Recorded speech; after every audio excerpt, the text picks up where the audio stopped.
I'm with Christina Jones from Canberra, UK. Now, you're based in Scotland. How is Scotland in reporting when it comes to Israel? Scotland is a very interesting case. I'm not too sure if you're fully aware of how the politics and the sectarianism plays into the wider conflict here in Scotland. There tends to also be a national identity when it comes to dealing with the conflict here. So you tend to find it in more nationalistic papers will tend to be more anti-Israel and discussing more the conflict and giving more biased information. However, from what I've seen, most of the things have been kind of on the middle. Like they're not really, they are very, like I would say they're not necessarily spreading misinformation, but they are kind of towing the line in terms of what the BBC and Sky News have been reporting consistently throughout the wider situation that's been happening in the war. Why did you want to get involved in this fight of false information? That's a very good question. My journey with Israel has been a very long, long journey. It actually started about 10 years ago, I believe now, if I'm counting my age correctly. And from when I first started at university, I actually kind of fell into all of this, actually. Lived and studied in Israel. I come from a Christian background and was originally going to do archaeology for my life. It's crazy to think of this and ridiculous, but by academic standards, I'm a zoo archaeologist.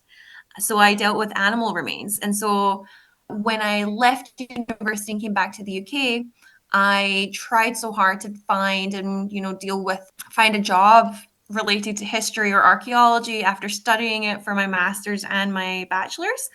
Then, through a ongoing battle between me and God, I finally gave in and decided, he was leading me to work at the Embassy of Israel in London. I ended up taking a position there.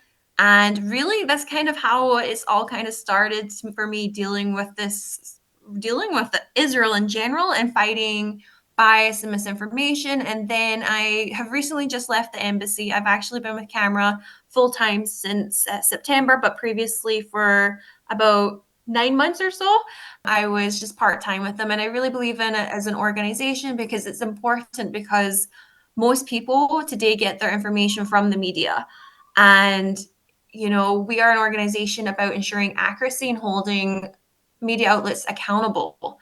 And I don't think there's many institutions that really do that, as we're seeing consistently throughout the conflict and this most recent, I just, in general, the conflict, but more so with this recent escalation between Israel and Hamas and the war, there has been so much misinformation, not just in the media, but also on campuses. And also, I'm sure you have, which is awful, is social media and how people are taking that as the God's honest truth, what Israel is doing, and just purporting misinformation, and it just steamrolls. And so I believe that, we should be ensuring accuracy and holding people accountable. So I hope that kind of answers your question. It's a bit long-winded, but When you were in university, was there a lot of anti-Israel in the years when you were in university? And has it changed over the years, do you think? definitely. So when I was in Israel, that's a whole other story. I didn't feel any anti-Israel sentiment there, but when I actually studied at Glasgow University for my bachelor's, and I would say there was definitely an anti-Israel rhetoric. At the time I will admit, I wasn't really educated on the situation. I just knew coming from a Christian background, it was the correct thing to do theologically to support Israel. Did I understand why? Not necessarily. I'd visited and everything. And I myself personally got cyberbullied by an individual within my own course for basically saying, I can't even remember what war it was and what escalation it was because we're going back almost 15 years now from when I did my bachelor's, that I basically posted something about saying I was supportive of Israel and the IDF, and I believe that, they're humanitarian, they're not just aimlessly killing people. And the abuse I got was unbelievable. This individual started sharing it with other people he knew, and they were basically saying if she holds these viewpoints, she needs to be, bullied into believing our side. Yeah, I was basically silenced. I don't even remember if there was anyone else who had similar opinions than me throughout campus. I also wasn't very active at the time when I was studying at university. I just knew to support the Jewish community and doing that. Then also there was like Israeli apartheid week on campus. I just remember as well someone coming up to me dressed as an Israeli soldier with a cardboard cutout of a some sort of like a machine gun or something, AK-47 maybe. And they just came up to me and just screamed in my face, said, "Bang, you've been shot by an Israeli soldier." And I think I just told them, like, I think my instant reaction was like, "Have you even been there?" And they were like, "No." And I was like, "So what makes you think you have the right to do this now on campus without even seeing the situation on the ground?" And the person just stood shocked that I said something back. So I would say my campus experience was very like it wasn't great on terms of dealing with it, but now fast forward, all I can say is I am thankful that I am not a student on campus.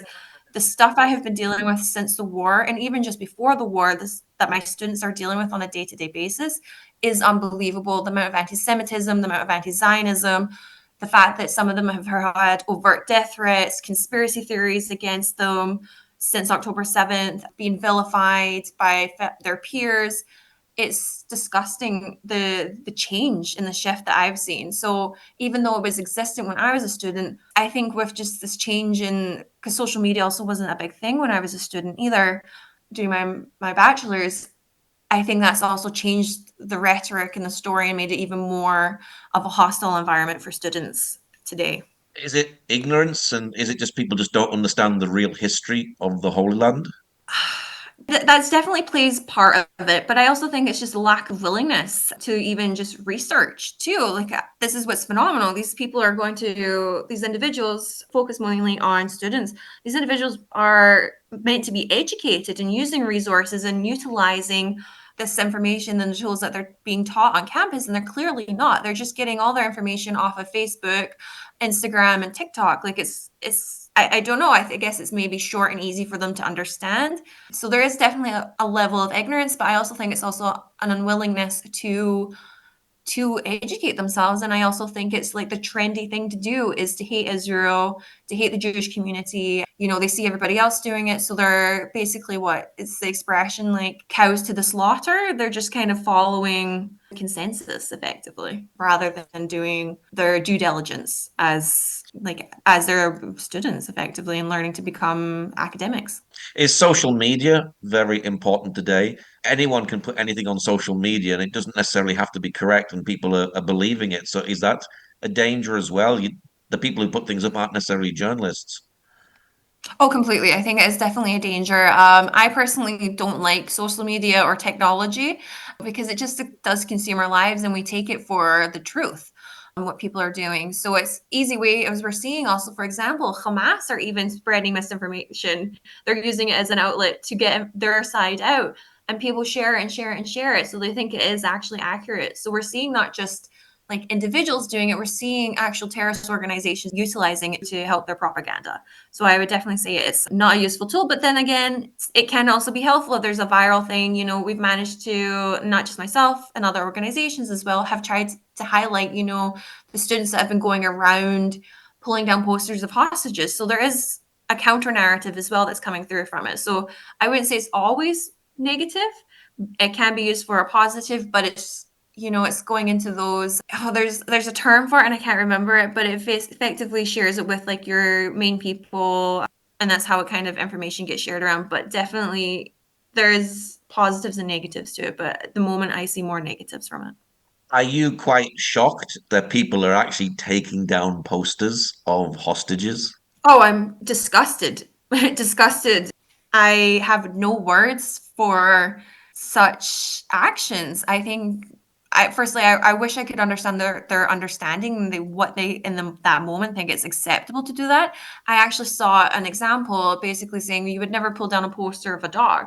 So why are we pulling down posters of hostages? You know, it's phenomenal. And it just shows you the level of anti-Semitism as well in the world, but also just, that nobody's willing to even acknowledge that what happened on October 7th, was against Jews and the community, and that there are hostages being held by a terrorist organization. And the fact that people are saying like it's not real, they're not real hostages, is just it's bamboozling to me. And I'm honestly, I and we're seeing it also from like Christians as well doing it. I think it's shocking that even our community are not even that they're not even standing up for Israel in these times and partaking in such actions as well. Have you seen many pro-Palestinian marches in Scotland? There have actually, there tends to be one every week right now, but we are getting into the winter season, so they are getting smaller and smaller. There tends to be, there was just recently a convoy that went from Glasgow all the way to Edinburgh. Are they attracting the same numbers as London? No. Are they quite substantial in number? Yes. Have I been near any of them? No, just purely because I don't want to be around any of that. And not because of a safety issue, just because I firstly don't have the energy to try and even deal with that. But there are individuals who are on the street each week. There's, for example, Glasgow Friends of Israel who have a peace stall on Buchanan Street, where they are trying to combat this misinformation and basically explain Israel is not what people are saying it is. And I know for a fact people have gone past and shouted abuse at them while they've had these rallies each week as well. So it is happening here in Scotland. It's not just unique to the rest of the UK as well. So yeah, it's happening. Is it important today for Christians to support Israel? Oh, completely. And it's, I guess, from my theological stance and how I grew up, is like I was always told to be question Christians who don't support Israel. And I mean, let's be real, the whole Bible is just Jesus was a Jew. The Old Testament's all about the Israelites and Israel getting to the promised land. It's hard to deny the connection of the Jewish people to Israel and the significance that Israel plays within our Christian lives, and the fact that we always try and have this discussion, but oh well, it was referring to historical Israel, the historical Jews and their connection to the land. And I always just like, firstly, what makes you think a Christian should believe this? And generally, would you have that argument or discussion with Jesus himself? Are two kind of questions that I kind of bring up to these people, because I'm like, try and have that conversation with Jesus. He would not believe it, because he was a fulfillment to prophecy that he was coming to the Jews first and then to the Gentiles second. So I think we need to continuously remember that, as Christians, we should be supporting Israel.